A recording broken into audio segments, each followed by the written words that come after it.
so fair you have to sit so close.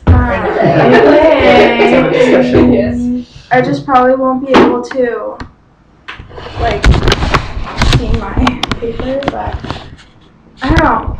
Well, I wonder if I can pull up my paper while it's on. Prison discussion. The background, like, this is nice. I think it still records. Yeah. It's not covering the screen, so Okay. you could just like leave your.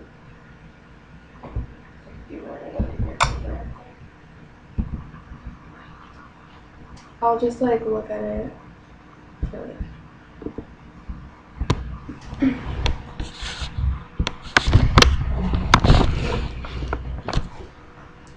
If I need to refer to it.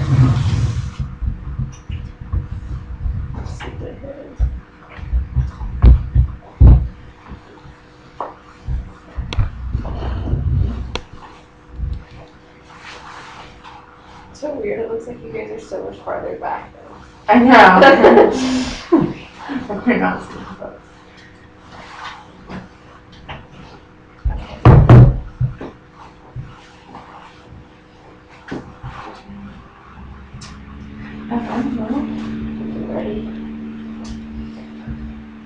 So this week it was talking about language acquisition versus learning. I guess that's like what his big thing was. Yeah. I don't know what to say his name. Actually, I feel like there was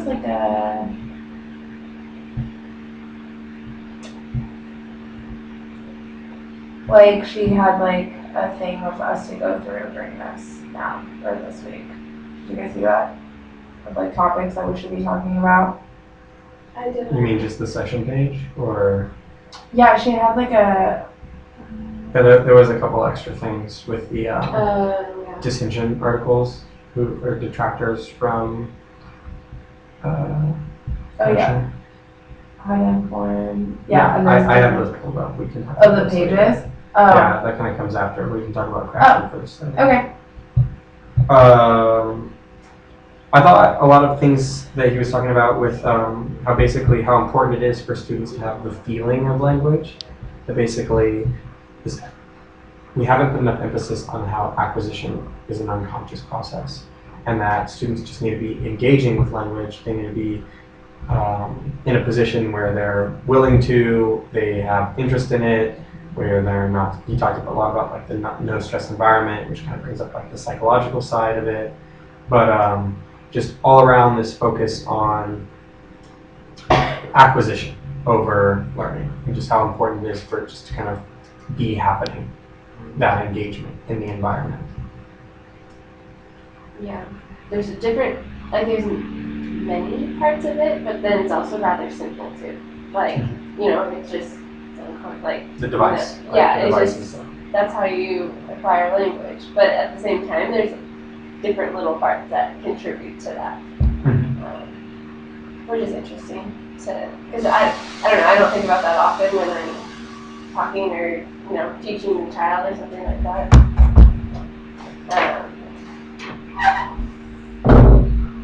That what I say or like what their peers are saying, like wow, they're learning or something, impacts that a little bit, but it doesn't.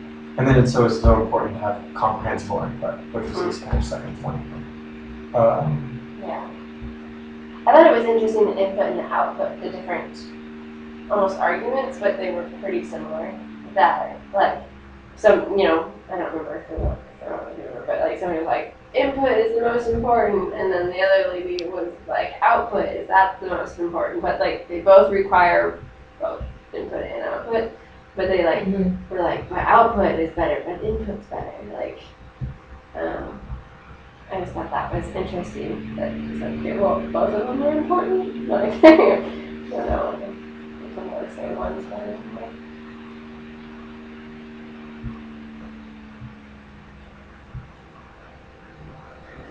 I watched last week when he got brought up, I had watched a lecture by him, and it was called The Power of Reading. I don't know if you guys remember talking about that. Yeah. But I just thought it was interesting that it was coming back this week with these videos where he's kind of like, he's much older now in the lecture I watched, but he's talking about basically that point of language acquisition for children is like 100% what we're learning. Like they just need to be engaging with it. They need to have this desire to learn it and interest in writing and language as art, as something valuable, as something useful to them, not just as kind of like a tool or data that has to be kind of like programmed into them. And if they're actually figuring out how like to a genuine interest in like learning, and really that comes through his big point then too, which I think kind of both these little discussions of his that we started with this week were kind of pointing to, is just the importance of reading, and the importance of just engaging with the language in a meaningful way. I'm gonna look at mine because I really can't remember. Okay, here I could open it. I'm just gonna write it down.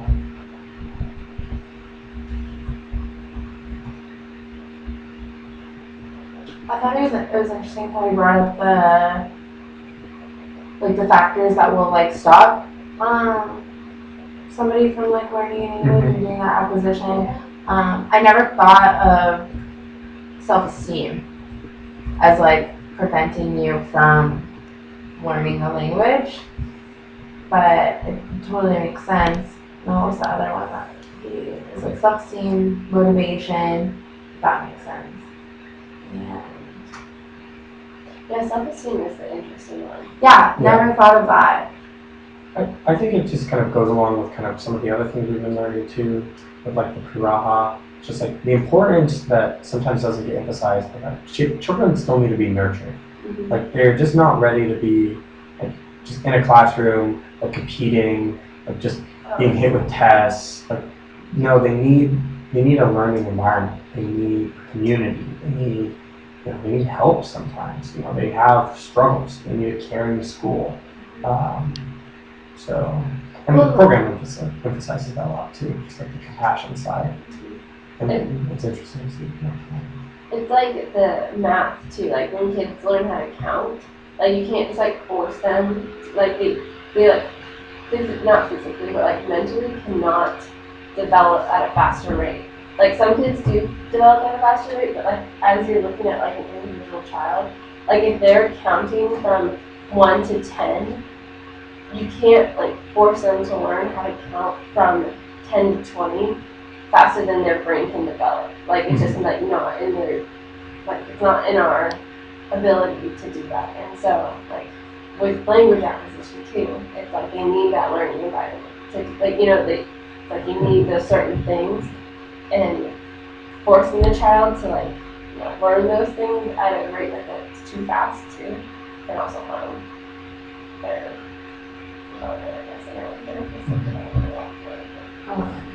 We talked a lot about anxiety, which like brought back to last week of like competence and performance. And I thought it was interesting how Christian brought up that he does think that there needs to be kind of like a slight anxiety for students to really like try, which was kind of contrasting with last week, where it was kind of like, we should like kind of like create an environment where like it's not going to have like best situation possible kind of thing. Like we should promote those kind of environments. And he's kind of like, well, no, like there still needs to be some. So it's like, how do we draw that line? How do we decide what students can handle that anxiety and it's going to make them perform? And how do we know that? What makes it motivating?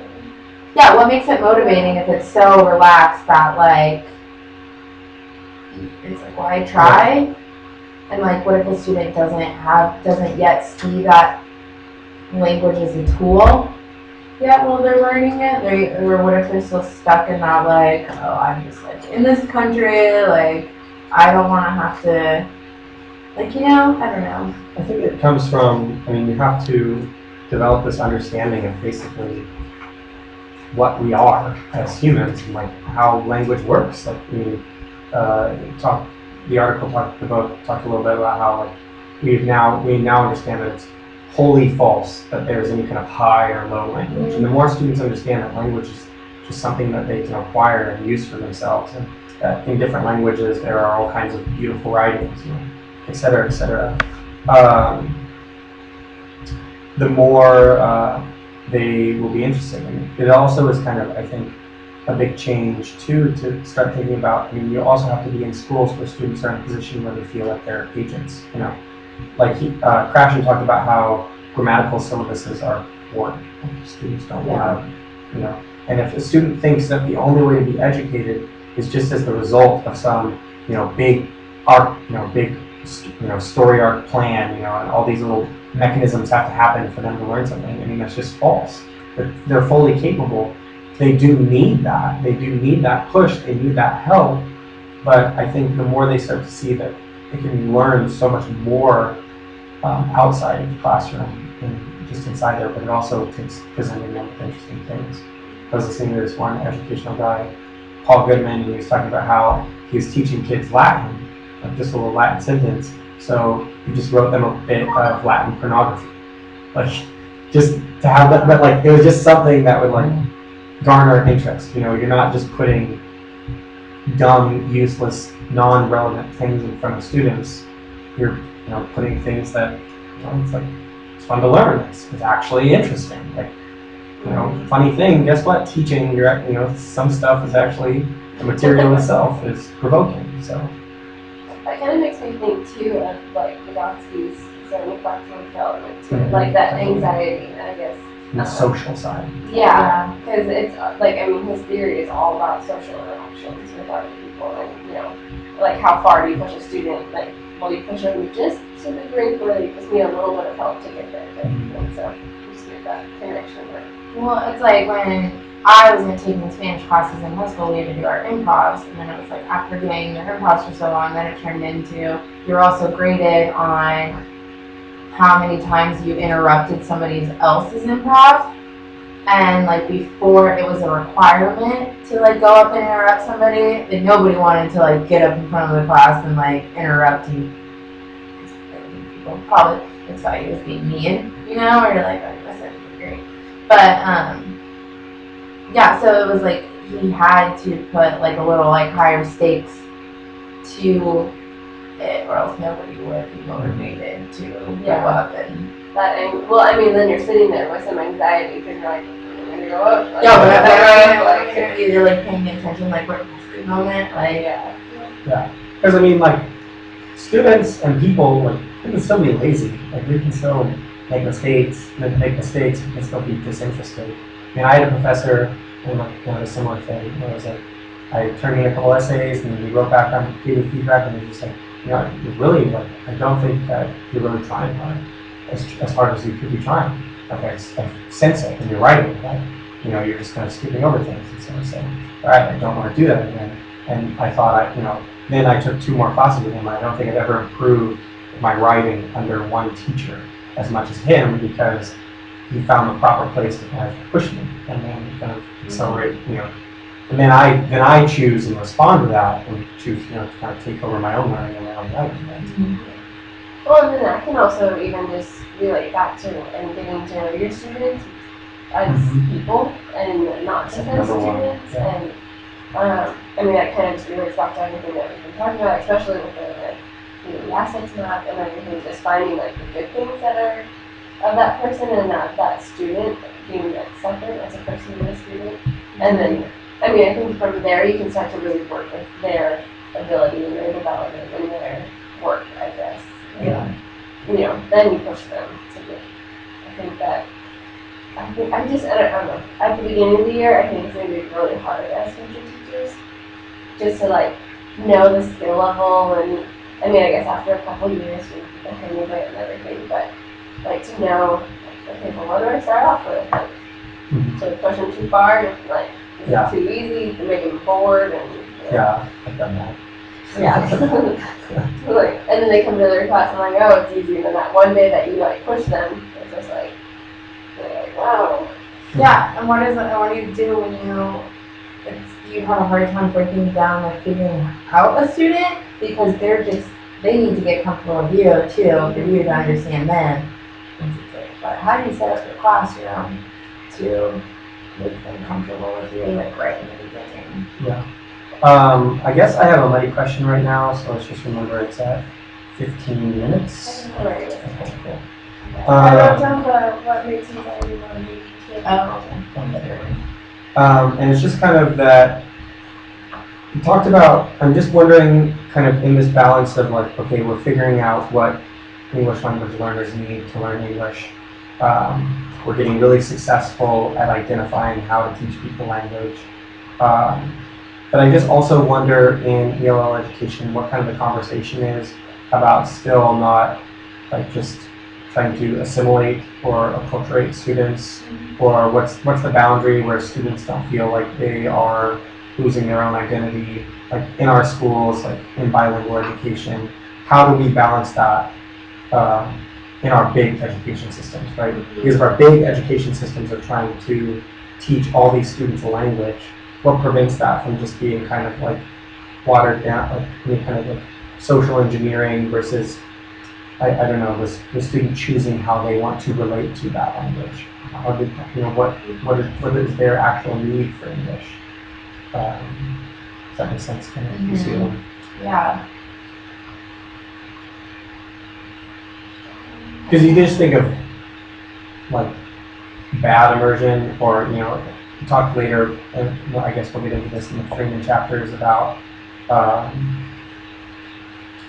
where students have difficulty, like if they in their culture don't identify with the other culture or harbor like ill will or bad feelings. Like how does that? What do we do about that distance in the ELL education? If we're getting good at actually the actual teaching and the actual acquiring of the language, what do we do about this other kind of baggage that goes along with language?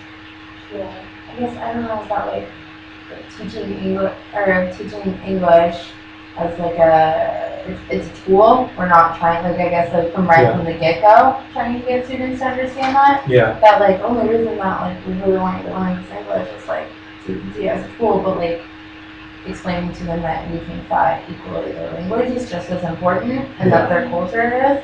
But I feel like also that's really not like a conversation that's usually had because it's so sticky.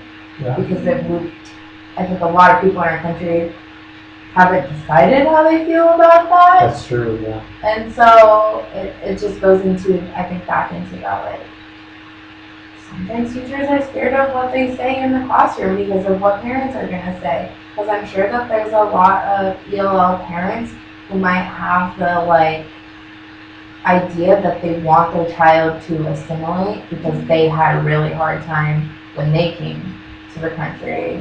Or or like I think that's why a lot of bilingual schools get a lot of complaints from parents. It's like, no, like I want my child to learn English. I don't care about our language as much anymore, kind of thing. I want my child to be successful, and because of what they've had, they know that. Yeah. I think it's the balance between teaching English as like a form of social domination versus teaching English as like you learning English opens up the space for your own freedom and your own emancipation of sorts. Your ability to then use those two things. And but that's like a difficult place. Not many people get there. Not many people actually have the opportunity to use language like that. For some, it's just purely so that you can just like, learn English a little bit, so you can go work a crappy job later and just be exploited again. So it's like some people don't get that opportunity, I guess.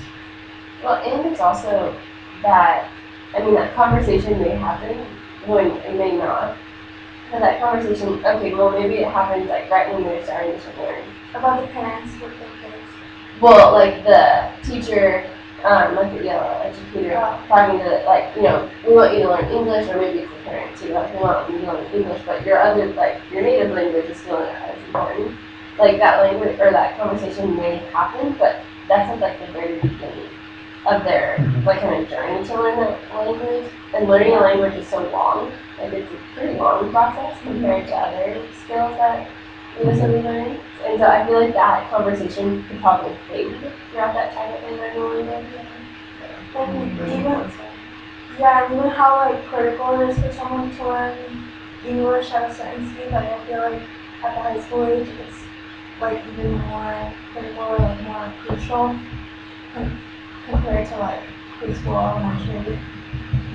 I mean, and I also feel like that part of like language education is the same as other flaws in other subjects of education. Like it's overall, we forget to explain to students why they're doing the things that they're doing. We have a really hard time, whether we know why they're doing that, like if we're looking just like at like what our curriculum is we're doing for the year, and we're like, okay, we have to get through this content because we have a test coming up, like I don't want my students to perform. That's like, it's a reality is that teachers forget to explain. Because I mean, how many times have you talked to a high schooler and they're like, oh yeah, every single thing that I've learned in high school, I am not going to use for the rest of my life.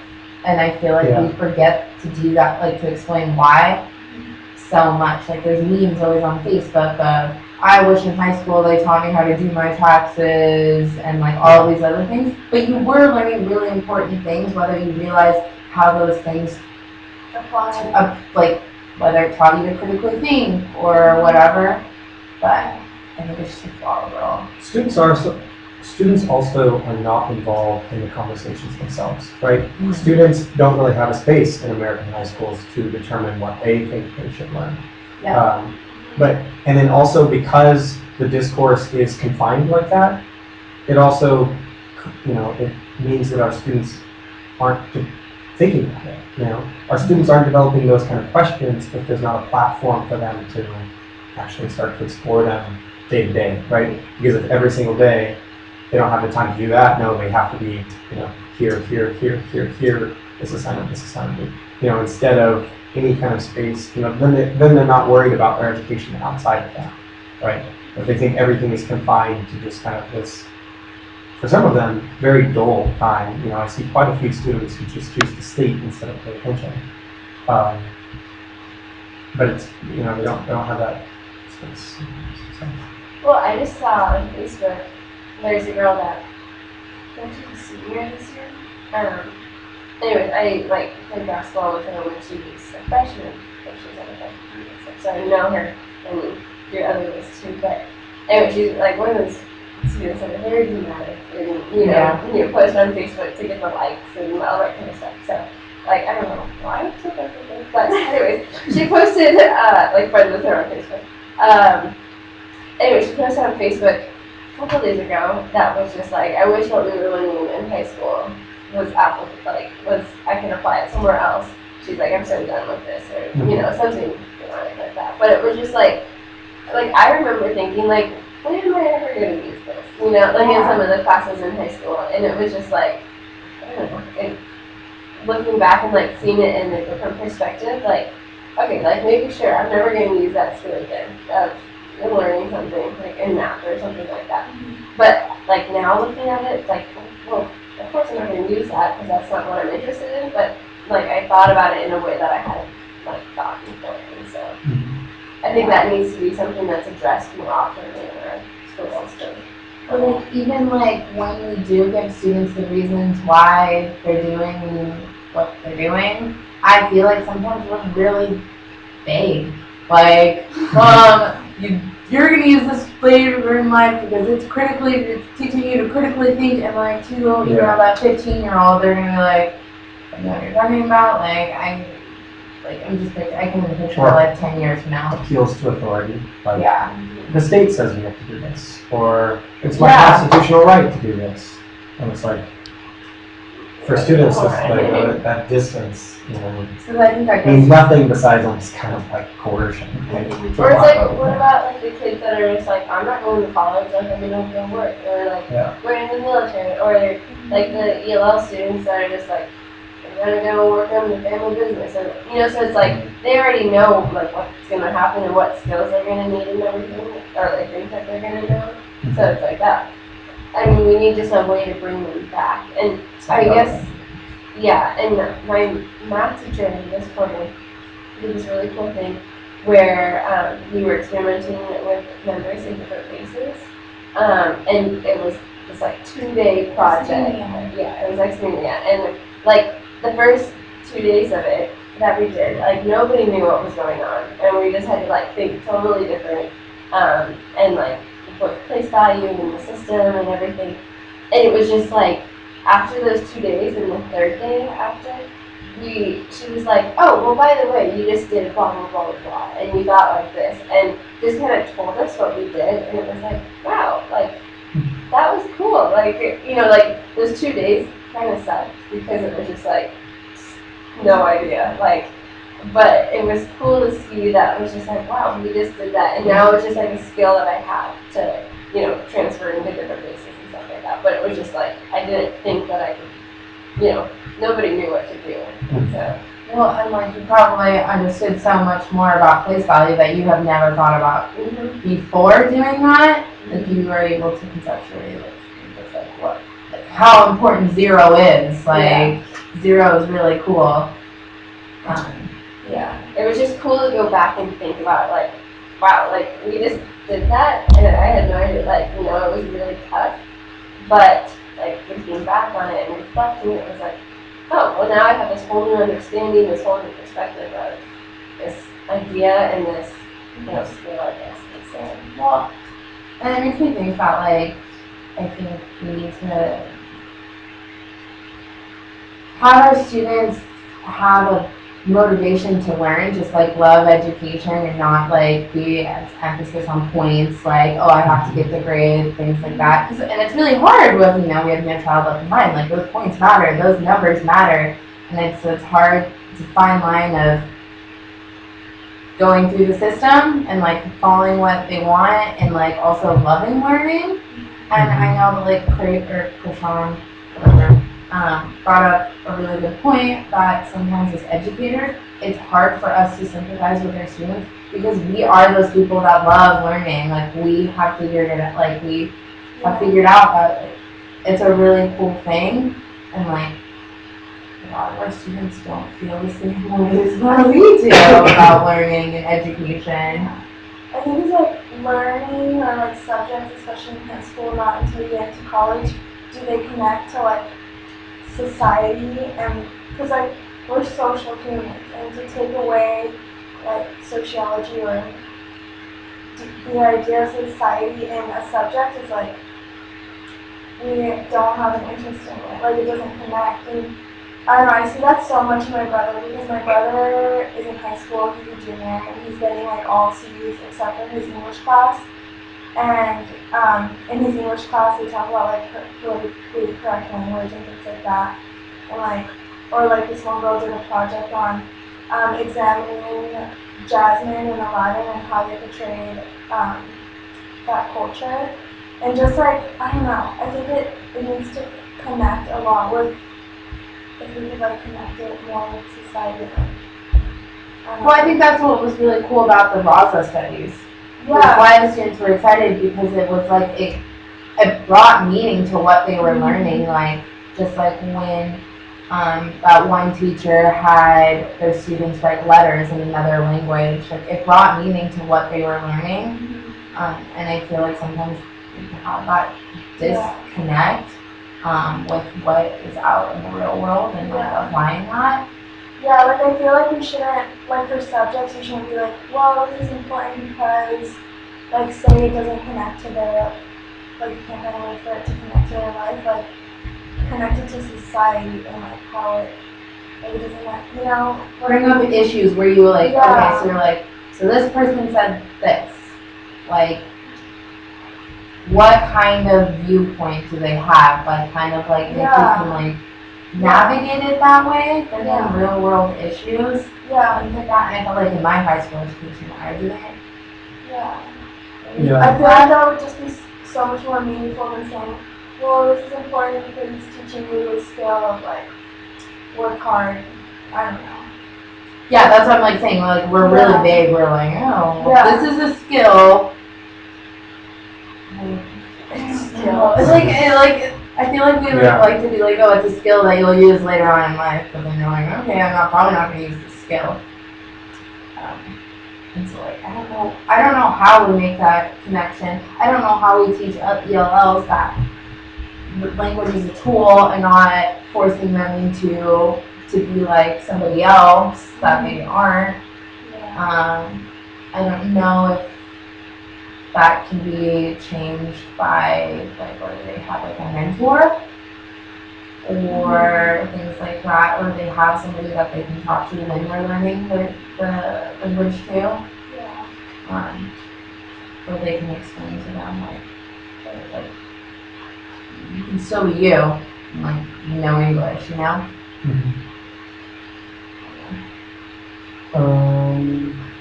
Do we want to try to hit? Let's try to hit all the three and ones now, maybe. And the teacher kind of went along with that. That was pretty straightforward. Let's go in. Yeah. Go really interesting. Do you want to start with teaching? Just with the Sure. Yeah, why don't we get to that? I thought it was really interesting. I thought what I was going to take away from this as the most useful thing was I was trying to provide an example to somebody who had prejudices against other languages or other cultures, as perhaps thinking that they are, they're inferior, it's an ugly language, they speak dirty. To explain to them how the language acquisition device works, but then to also provide this example of sign language, where people usually have maybe a misconception about sign language, but they don't really have prejudices towards sign language, right? Because deaf people are all around the world. There are deaf English people, there are deaf German, there are deaf African people. Yeah.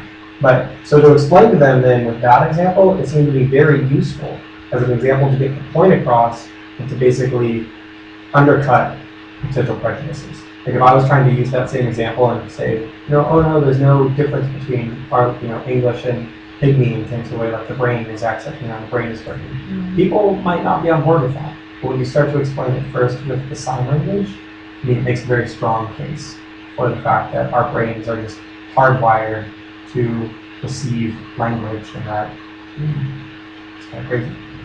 Yeah. That's a really good point. Like that part, or not, I guess it's not bad. Like the more difficult part about it is that like sign language and those kinds of disabilities are way less common than ELL. Yeah. Yeah. It's also a good way to talk to somebody about it, to make them understand who might have prejudices like against other cultures. If it, you're taking race out of the situation, so like, I guess, I don't know. But It then kinda makes it easier to talk about. Because then isn't hearing impairments and things like that, that's considered a disability.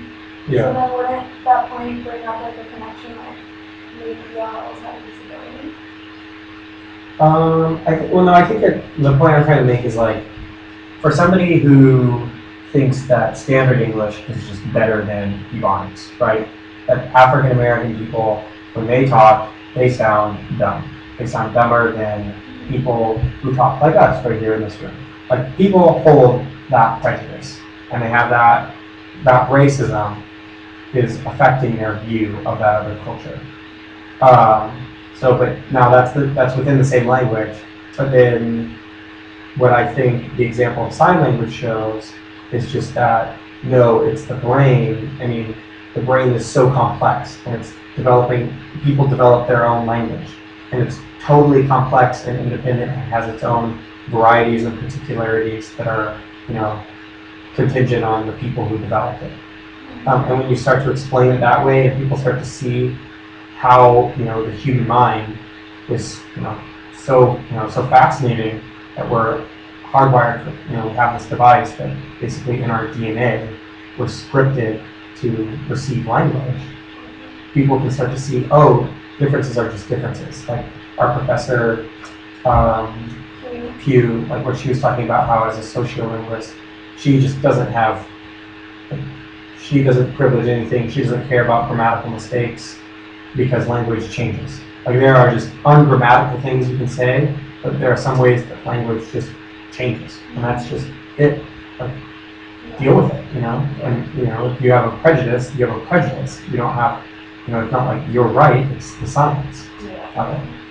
Well, and it's like with sign language, we talked about how that changes too. Like, I mean, it changes just Yeah. like any other. I thought that was so language. fascinating. I had no Yeah. idea. I had no idea Yeah. about that. That was so cool. Well, yeah, it makes total sense because, I mean, like, I didn't think that it didn't change, but I also didn't think that it did change. I didn't really think anything So of weird. it. Because it's like, it would be changes in like space, like Yeah. literally your motion. You know, for us it's like all auditory. But to imagine a dialect of, I don't think I could ever be able to pick up on that after years Yeah. of this. But you Yeah. can see so many examples on a screen of like Mm-hmm. little changes in the way that.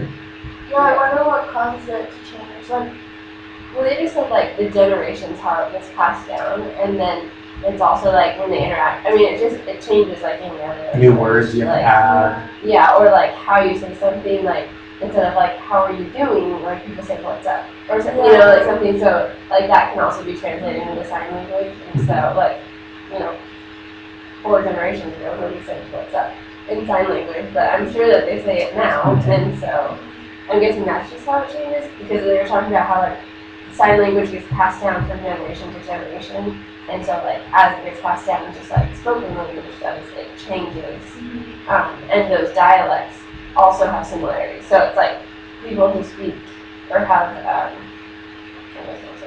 people who sign like on the East Coast may sign differently than somebody on the West Coast, just because like their surroundings and how they interact with each other and everything is different compared to, and I mean it's the same thing with spoken language. I just think it's so interesting that like signing can be so similar to spoken language. Mhm. Yeah. Even though it's like it's totally different because it has to do with your hands and your emotions and everything like that.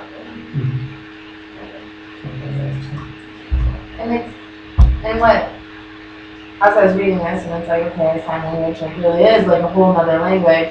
And then you think about how like in high school, they would encourage you not to take ASL because some colleges didn't accept that as taking a second language.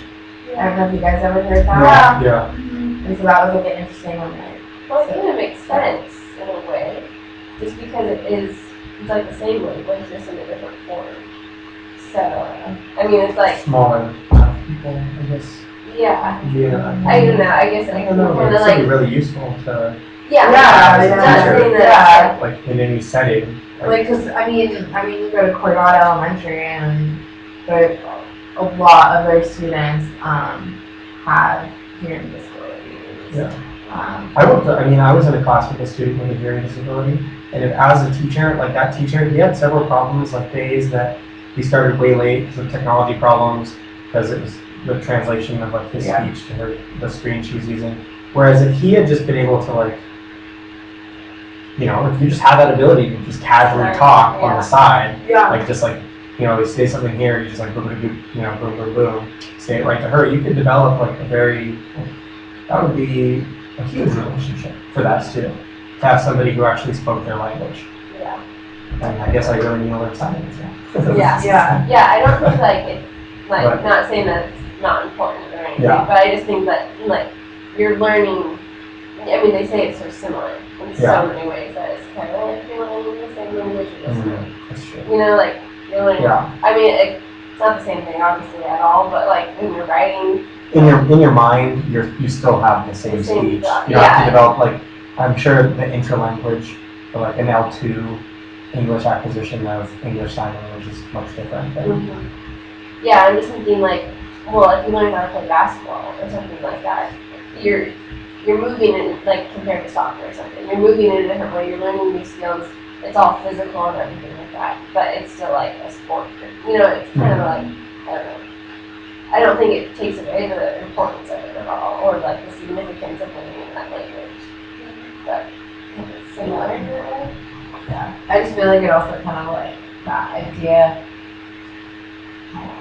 kind of puts an idea in people's head that it kind of puts down ASL. Because I mean, like in high school when it was like we're all getting ready to go to college and figuring out what language we're taking, I'm like, oh really? You're taking ASL? Like, I even thought you were in school because of that. Like, colleges only accept Spanish or like French, so you're like, anything else happening? I don't know. So like it wasn't until reading this article that I was like, oh. It also seemed like people took that class or would take up sign language as like an easier way. Like That's what I would always thought too, but it's probably, it's not necessary. yeah, especially and I mean it changes all the time and like I don't know. Like thinking about it now, it's like wow, that'd be really hard. But I think like when you're like it would be difficult. One of my roommates went to Lawton for a little bit, and they had a really big sign community. And then we at Mallard's, because like one time we went to Mallard's at their meeting time, like by accident, and there was a large group of them, they were all signing, and I don't know. It's cool to have that diversity. Yeah, because I mean, it's definitely a community, and I know that like there's families in Bellingham that like they like don't like even if like if their parents are deaf but they're not deaf, the parents still don't really want them using their spoken language because it's like a culture thing to them. Like Yeah, they don't want that like extra like I don't know, I guess. Education. So Anything else for keto? Let's see. I just wrote down all the different things that were similar between them, like the natural evolution, the grammar. I thought it was interesting that sign language, had full syntax. I mean, it's like the same thing. It's just like translate. Very clearly. And it made me think too, it made me reflect back, like when I was younger, like thinking like something like what happened to Helen Keller is like a miracle versus realizing like, oh, it just makes sense, like that the brain could eventually, click it in. And, she was very well spoken by the end of her life, in her writings. And, she has a full, her own, I don't know, what is that called? Literature, her own canon or whatever. All her books. And she was an activist too. Yeah. So I mean, there's the device. Like there you go. Language. I thought it was interesting just as the article as a whole that like people don't think it's a real language. That like it's not a fake language, but like not if you can categorize it as a real language. I just hadn't thought of like, well, of course sign language is a real language. Like I'm just kind of oblivious to that idea. The other interesting thing in the article was it talked about how children who could hear, but who were raised like not letting them hear and only signing to them had like huge problems. Did you guys catch that? Oh, like one line in there, I thought. Wait. It was like kids who could hear, but they tested them, like just teaching them sign language. They have like a lot of trouble later on. Like they have weird abnormalities in the way they learn. Yeah, that would make sense. Like they were raised just like they were denied like proper auditory input and instead just given like sign language. I don't know, I'll have to look, but I thought that's what I read at one point. I can see that. Because I mean, How? Yeah, I know, I just wondered, I was like, that doesn't seem like a very humane study. I know, yes, I don't know. Anyways, I mean, it's like that girl under the. Did you guys bring that up? Jeannie? Yeah. Oh, yeah. And like I could see that like if you're not having conversation and like quick thinking of like what a word means or thinking you think more visually than I don't know. I think it goes back to like just how students learn. Like that everyone kind of learns in a different way. Yeah. And if we're teaching and we're having a student learn, not like thinking about at all what works for them and just teaching them one way. Mm-hmm.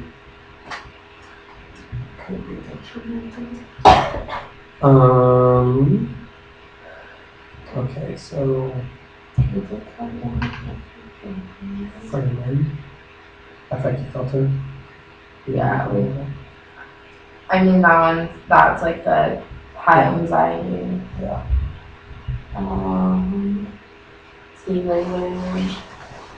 Oh, they did talk about, what was it? There was different ways to see language, and I know like my part was seeing language as a structure, which means seeing language as like the different parts that it is, and that like has pretty much like no language acquisition is like a way of learning.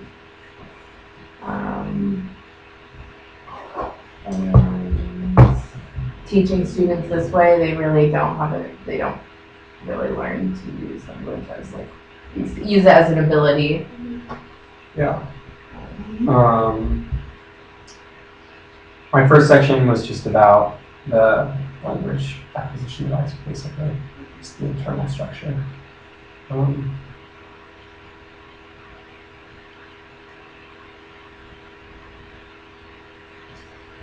Well, also, I thought it was interesting how, for these students, any input is like useful input. So it's really important then to think about what's in your classroom, what kind of, how are you kind of providing students different outlets, different things to look at, different things to engage with, because they need to be engaging with different kinds of language to build their skills. One of the things I wrote about was like natural order hypothesis, and it is basically that language is acquired in a natural order. Like some things are picked up earlier than others. For example, plural, what do you think of singular and third person? Yeah. That's one of the things. That's interesting.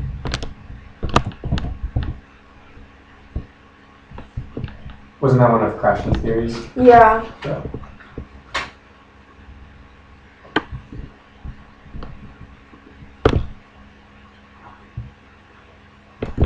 I had another one of his theories, which was called the monitor hypothesis, and that was about, so as students develop that intralanguage, that kind of inner speech,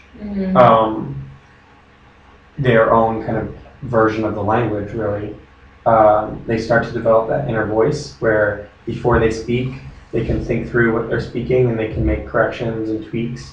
Or for me personally, I mean, you probably experience this too, is just like when you're writing an essay, you write a sentence and then maybe you wrote that sentence just like, and then you go back and look at it and you hear the personal editor like, no, switch these two things around, like, no, we need to move this here, there, we need to get this variation. But it was just about basically that monitor hypothesis was about how acquisition happens, where that's why acquisition is so important, because you start to develop that unconscious monitor. Like consciously you can use it to try to be accurate, but to develop the ability to just like speak and communicate and express meaning and abstract and bounce around, you have to have acquired that ability. It has to be developed. So I thought that was interesting. Yeah, that's definitely interesting. And then in the monitor hypothesis, it said basically, I thought the most interesting takeaway too was that we don't need more error correction as teachers. Students don't need to be told they're wrong about something. They just need to like see they're wrong and just keep moving on. Like the process just continues. Yeah. It's not about like, like wall thrown up, you were wrong. It's about this, it's just ongoing. It just happens as you're acquiring it. Yeah. Guess what? You're in the midst of it, guys. Yeah. Another thing I wrote on there was like language as a mental faculty, which is basically like taking, like what we were just talking about, like taking off the emphasis from grammar and just, what we were talking about. It's just, he gave it a term for it. And that second language can be acquired the same way as a first language through natural order, which is what that thing was, like that we acquire plural before third person. Yeah.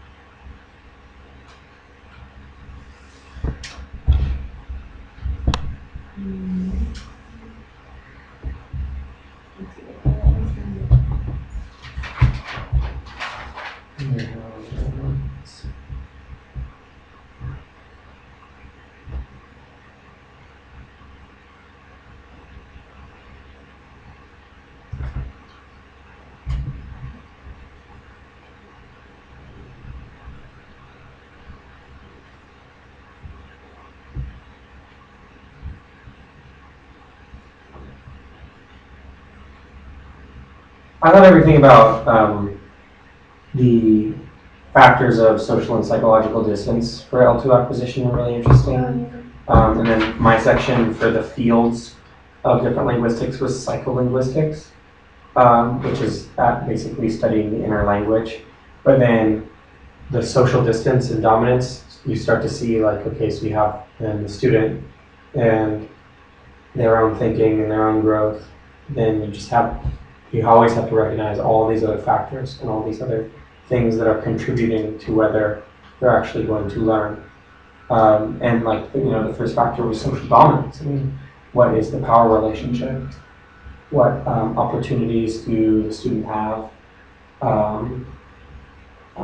That they seemed really kind of integral to students being able to learn. And then it's also something that's kind of, I guess, I wonder then, I don't know if this is a muddy question, this is more like something to go study more, but it's how do you determine what social distance is between cultures? Because one of the things it talked about was a culture that you have like is very distant from your culture, you'll have more difficulty with. Mm-hmm. So, like I'm sure you can think of obvious examples, but then like, is there some way where like, by how do we measure that? How would I know, like walking in, How I'm far having you a could tough go? time? Yeah. I mean, I guess obviously like going into Europe for us as English speakers would be much easier, but like once you start to get outside of that, like is there different levels? Am I going to have a harder time in Thailand than I will in Indonesia, for example? Like just based, like how do I tell what the cultural difference is there? Yeah. So I guess I just have to go experience it. Yeah. But, well, like the first one I think about here would be the Native American culture. Like I think not a lot of people know about it, and each one is so different. And they have their own like social, especially on reservations, they have their own social ways of being. But yeah, that's hard. Yeah, like, I mean, even like, I have a regular customer at work that like grew up on the Lummi reservation and like, he's like, what, 74 now? Mm-hmm. And like, even certain things he says, it's so out there to how I was raised and how I was like taught.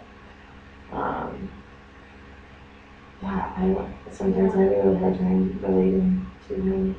Yeah.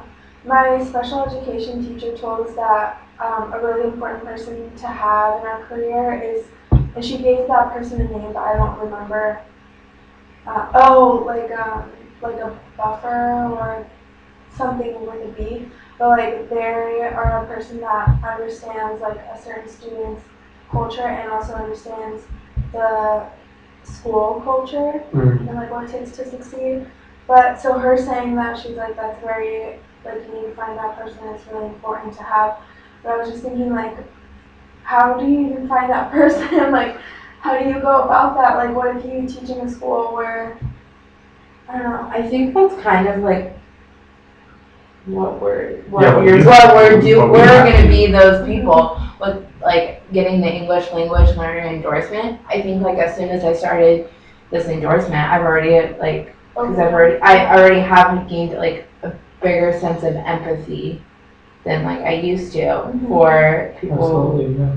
And like I never would have thought of like how I could figure that out. But I think it's just kind of a lot of just researching. And when you get that student in your classroom, like I was working with a student whose native language was Punjabi and I know nothing about Punjabi. And so it took a lot of extra time on my part, but that was like something that I was willing to do because it was somebody in my life. Yeah. And I think that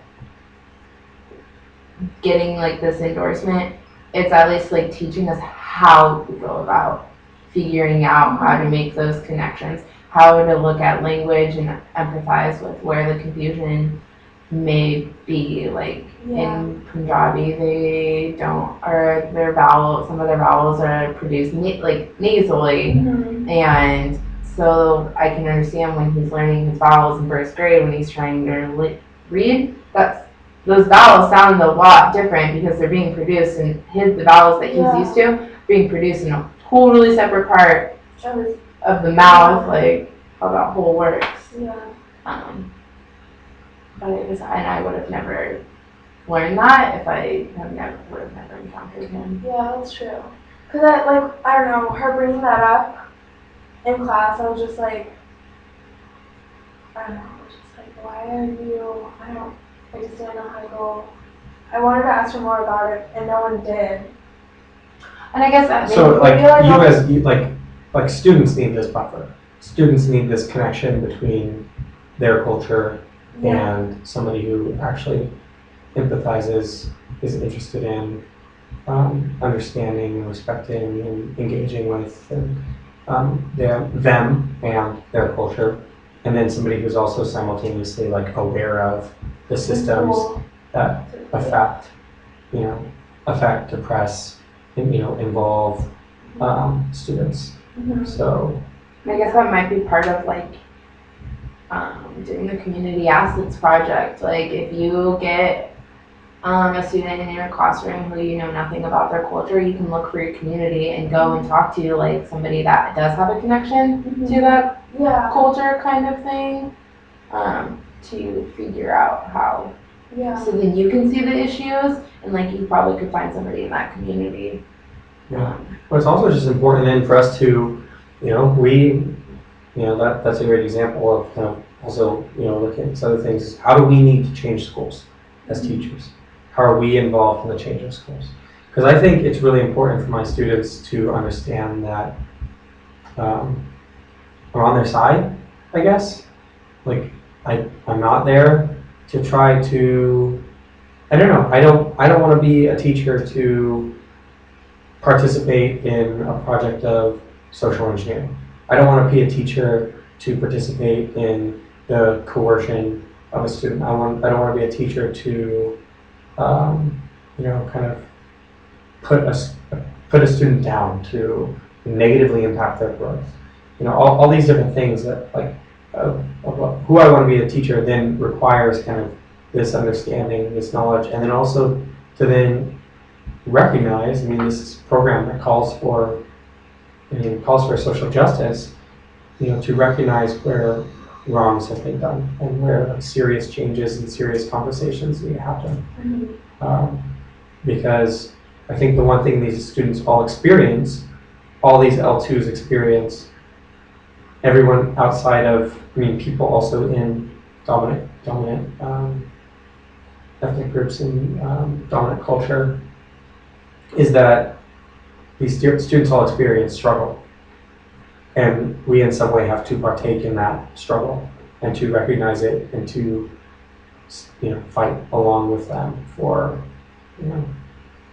their own success, their futures, and then the, future of, I don't know, however big you want to build, take the picture. Country, your individual school, your city, your neighborhood, happens with these relationships and these things that we're talking about. Yeah. Like one of the biggest, I'm still mortified that this happened, but one of my most embarrassing moments, I guess, would be, is like I had a student who was new to the Y, and like it was his first week, and he was in 5th grade, and we're on the playground, and he goes and he just starts like peeing like off on the side of the field, and I'm like, okay, that's not age appropriate. Like he totally knows that like in 5th grade that when you're in school you do not just like go and just pee on the playground because you have to go, kind of thing. Yeah. And so then like, I called my boss and I was like, hey, what do I do with this? And she's like, okay, well that's an immediate pickup, so you need to call mom. And like it was this big thing, and I was like so furious like at him, but like obviously because I was like, that is so not age appropriate. He knows that's not okay, blah, blah, blah, blah. And then it was like his mom came and learned that he had just spent the past like 3 years in Africa, and that was like a normal thing there to do, and he is having a hard time getting back into the education system. And I was just like, oh my gosh, I feel bad that like I was just like so like, that's not okay, when maybe he really like, he had lived in America, but like when he was younger, and it was like, Yeah. I pee outdoors, so I do. well, but like, Not at school, you don't do that in school. Well, like, fifth grade is older. Like he's probably like a big boy, and like you probably have different age kids. Yeah, no, we had K through 5, and so it was like, when you have the second graders coming up and going, "Hi, he's over there peeing," I'm like, "Oh my God!" Like, Yeah. And then it was like when I was talking to his mom, I was like, "Oh," she's like, "Yeah, like we have a hard time, like since we've moved back, like we'll get out of the car and we'll be in a parking lot to the grocery store or something, and he'll do it, and like we're having a hard time with that transition because I mean, like you can't pee in public, like you get in trouble for that." But yeah, those things can happen at any time, and I bet that they'll happen to us even after. yeah, and so Yeah. it They just will makes keep me happening. Yeah. Yeah, I remember reading like initiate there's that that one book, conversation. Holler If You Hear Me. I don't know if you ever heard of that book. Mm-hmm. Oh, it's super good. It's Grant Mishi. He's just like an awesome teacher who was teaching in like the Midwest, and it's just about his experiences with students. But it was like an experience for like, I can't remember exactly what happened, but he touched this girl on the shoulder or something like that. Just like just like touching is fine as a teacher. Like as humans, we're allowed to touch each other. Yeah. But he was like, and told her that her hair looked nice that day. He was just trying to compliment her. But this girl, she was a Latina student, but like there was something with the culture there where like that was like really like not the right thing to do, basically. Like, and then she like reported him that he was like a hit on her, like hitting on her or something like that. Just like kind of like a nightmare scenario for a teacher, like the thing you don't want to happen. But it was like because there was this like because he didn't understand, basically. He wasn't aware they hadn't built any kind of like he was a new teacher area, but just things you have to be aware of. Culture difference. Difference. Well, it was like even like doing the Students for Salmon program, we had this girl that we were so excited that she wrote this like great article about salmon, and we're like, oh cool, we want to put this in our newsletter to send out, like it was this really exciting thing. And then it was like we had to get permission from like parents, right? And parents were so upset because we were wanting to put her like a spotlight on their child, and like in their culture that like wasn't okay. Like you don't want to be the center of attention. It's more of a community thing. Like that seemed very selfish to them of us displaying the hard work that she was doing. It wasn't very like community oriented, and that was really hard. I think having that conversation with that parent, I was like, wait. Like, I was just like, you don't see this as a good thing kind of thing. But it was like, after like talking about it and like being like, well, like in our culture, like, and we had to have that culture conversation of like this distinct, like different opinions on how things work. And like after talking down to dad, he was like, oh, okay. And then we were able to also make what she wrote in their first language. And it was this big thing and printed it and stuff. Yes. Yeah. But it was like, it was a really eye-opening experience where I was like, all right, we're over time. okay. That was a good discussion.